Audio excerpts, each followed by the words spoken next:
वहाँ तो आपके पास है, आप बिठा देते हो। घर में कैसे करना है? घर में एक बाल्टी में पानी गर्म करके रख लो, तेज गर्म पानी हो जिसमें आप पैर डाल के बैठ सको, जले ना पैर, इतना गर्म हो। और ऊपर से एक ब्लैंकेट ओढ़ लो, सिर पे एक ठंडा टॉवल लपेट लो और एक गिलास पानी पी करके आपने बैठना है। दोनों पैर आपके डिप रहेंगे पानी के अंदर और ऊपर से एक ब्लैंकेट ओढ़ लोगे, बड़ा सा पंखा बंद कर दोगे, सिर पे एक गीला तौलिया लपेट लोगे। जब भी बुखार चढ़े, किसी का बीपी बढ़ रहा हो, जॉइंट्स पेन हो रहा हो, थकावट हो रही हो, तो ये काम आपको करना है। पसीना निकालना है फुटबाथ के साथ, पैरों को फुटबाथ करना है और साथ में ब्लैंकेट ओढ़ना है। फीवर है तो जरूर करना है। जिनको भी बुखार है, एस्थमा हो रहा है, कफ बन रहा है बहुत ज़्यादा, खांसी आ रही है, जरूर करना है उनको। और ऐसे जब पसीना निकलेगा आपका, अपने आप शरीर हल्का हो जाएगा बहुत जल्दी से। उसके बाद आप चाहो तो स्पंज कर सकते हो। जब बुखार हो, तेज टेम्परेचर चढ़ रहा है, आप पंखा बंद करके एक टॉवल ले लो और उसे गीला करके पूरी बॉडी को पोंछ लो। गरम शरीर है, गरम शरीर को क्या चाहिए? ठंडा टॉवल, तो उससे पोंछ लो। ये पहला काम, आपने स्किन की सफाई कर दी। अब दूसरा काम करना है पेट की सफाई। एनीमा पॉट आपके घर में सबके होना चाहिए। है घर में? किसके घर में है एनीमा पॉट? किसी के अच्छा, घर में। पॉट बड़ा टिपिकल सिस्टम है। वो कह रहे थे ना जी एनीमा पॉट तो है हमारे पास, हम लोग थोड़ा उससे और एडवांस चलते हैं। ये घर घर में एक पाइप, मैंने तो कोविड के टाइम पे भी सबको बोला था कि सबके पास होना चाहिए।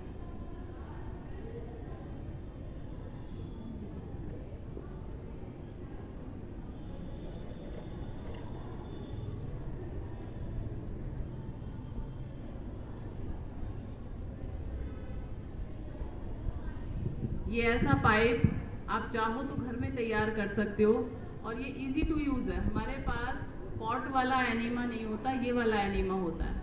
इसको आपने टूटी में लगाना है और पानी चला देना है। ये आप घर में भी तैयार कर सकते हो, इस तरह का पाइप बहुत इजी है। और लगा करके पानी चला लो। पानी चलाने के बाद पहले अपनी टॉयलेट वाली जगह पे ठंडक करो। इसको बोलते हैं मेहन स्नान।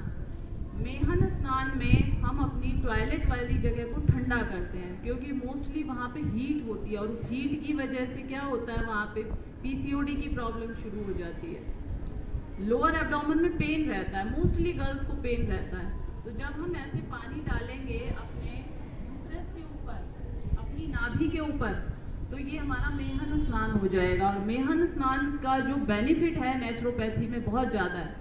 अभी आपने एनीमा के तो बेनिफिट सुने होंगे कि एनीमा पेट साफ कर देता है या हमारी कॉलन की क्लींजिंग हो जाती है, लेकिन ये जो मेहन स्नान है, टॉयलेट वाली जगह के ऊपर कम से कम नाभि तक पूरे पोर्शन को पाइप से ठंडा करना है। ठंडा ठंडा पानी यहाँ पे डालो।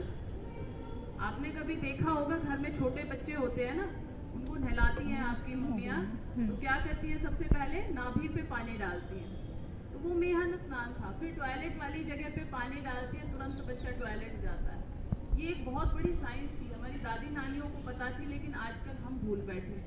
हम भी जब नहाएं बाथरूम में तो सबसे पहले पानी नाभि पे डालो, पेट को ठंडा करो। और यही काम फिर हम इस पाइप से करते हैं। जब हम एनीमा करते हैं उससे पहले नाभि को ठंडा कर देते हैं और फिर इस पाइप को उनको बोलना आवाज़ कम हो गई ना।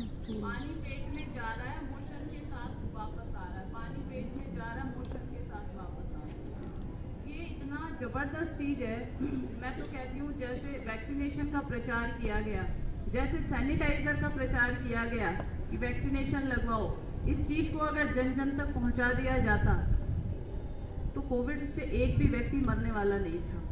क्योंकि जैसे ही पेट साफ हो जाता, खतरे से बाहर हो, मान लो आपको बुखार चढ़ रहा है बहुत तेज, आपने बस्ती क्रिया कर ली, अब आपको कुछ नहीं होगा, अब आप डेंजरस जोन से बाहर निकल आए, बिल्कुल शरीर में हल्कापन आ जाएगा, कॉलन क्लींजिंग हो गई आपकी, आपने पसीना निकाल दिया फुटबाथ से और स्टीम बाथ लेकर के।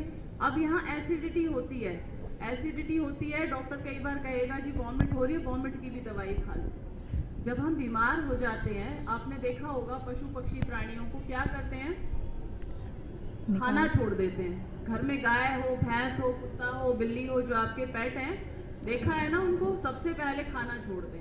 कितना भी बढ़िया से बढ़िया हरा चारा सामने रख दो, गाय मुंह फेर के खड़ी हो जाती है। अच्छा, इंसान क्या करता है? खाता जाता। इंसान की बातें बताओ। इंसान जब बीमार होता है तो वो क्या करता है? खाना खा के दवाई लेता है। डॉक्टर के पास भागते हैं पहले तो। मैम कह रही है हाँ। सबसे पहले भागते हैं डॉक्टर के पास बीमार होते ही। अच्छा, डॉक्टर कहेगा देखो ये लाल पीली हरी गोली सुबह दोपहर शाम गर्म पानी से खा लेना। फिर कहेगा जी खाने की तो इच्छा ही नहीं हो रही, अंदर जा ही नहीं रहा। अच्छा, ये भूख की दवाई और ले जाओ। अच्छा, ये एसिडिटी हो रही है, अच्छा एंटी एसिड और ले जाओ। अच्छा, गैस बन रही है, अच्छा गैस की दवाई और ले जाओ। ये क्या था कि हमने ठूसना है, जबकि हमारी नेचर कह रही है कि निकालना है। कौन सा रास्ता सही है आप बताओ? निकालने वाला है या ठूसने वाला? निकालने वाला।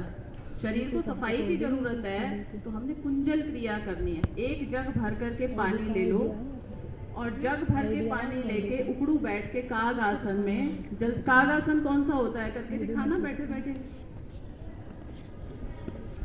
हाँ, ऐसे बैठ के पानी पीना है। मान लो आपके हाथ में ऐसे मिलाओ मत, पैरों को खोल के रखो ऐसे आराम, जैसे ये बैठे हैं ना ऐसे बैठो। ये आसन जबरदस्त है। ये खाने का भी पोज यही है और जाने का भी पोज यही है। आपको खाना खाना हो तो भी ऐसे ही खाया करो और जाने वाला पोज भी यही है। अभी कितने लोगों ने इस पोज में जाना और खाना छोड़ रखा है? हाथ ऊपर उठाना जरा। जो ना खाते हैं ना जाते हैं।